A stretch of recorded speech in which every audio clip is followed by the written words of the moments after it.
Here we are in the midst of our pandemic, and we got this social distancing thing. Well, social distancing isn't exactly just a simple subject. Social distancing actually cuts pretty deep into what our brains are thinking. You know, all of us have a pretty good idea that we have this fight or flight reflex. Most people have a different interpretation of that circle of the fight and flight, like with animals. A zebra out there and they're grazing and they spotted a lion. Well, a lion is a super predator. They have distances that will produce different reactions. When they first notice it, they'll be uneasy. They'll keep an eye on that lion, but they'll continue grazing. Next thing, if that lion starts to get too close, the zebra's going to try to escape. But then there's a point where it's now beyond escaping, and the lion is too close. They will find that the zebra will decide to attack the lion rather than fleeing.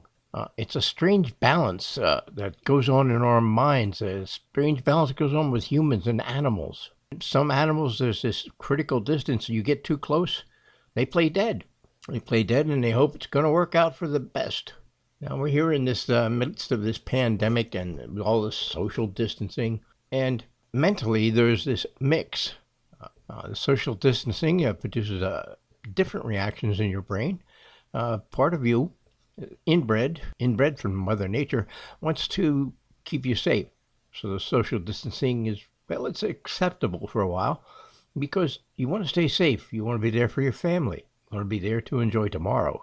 I don't know if you noticed it yourself, but there's this strange thing about the social distancing. They want you out at the stores. It shows up a lot. Social distancing between front to back. That's pretty normally maintained, but then some people don't have a problem with the left to right social distancing. It's all in different perception by different people. The primary reaction we have is to exist, to respond to external stimulus so that we will survive.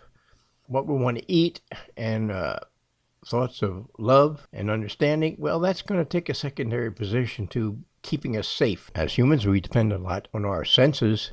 The last thing that we depend on is that sense of touch. Usually that pain and touch, that's a last-minute system. By the time you feel something, you're usually already in a big problem. Take the difference as you're walking along and you'll see a snake about 5 or 6 feet from you. Now, there's a difference. There's a difference if that snake is now 3 feet from your foot. Your reaction is going to be totally different. Buffer space that people keep around is technically called a peripersonal space. That's right, a peripersonal space. It's the zone that you use to protect yourself from the world. The zone that's used to explore the world and also to act upon what you've explored. Now, this zone is a variable zone, depending on what's going on. So this peripersonal space is kind of locked in a little bit of a duel with your mind and your responses. You have this response of attraction and repulsion, and that's all intermingled there automatically by your brain, which is why this social distancing and the home isolation is sometimes very hard for us to take care of, hard for us to adapt to. Our brains like to be in control. They like to minimize confusion. The trouble is in this social realm that it's difficult to find a balance between too close and too far. There's strange reactions, like when somebody coughs. That coughing reaction is, how close are they? Are they going to be coughing and spitting their juices all over me? Or am I safe here? Or am I too close? Why doesn't that SOB cough or sneeze into their elbow instead of infecting me?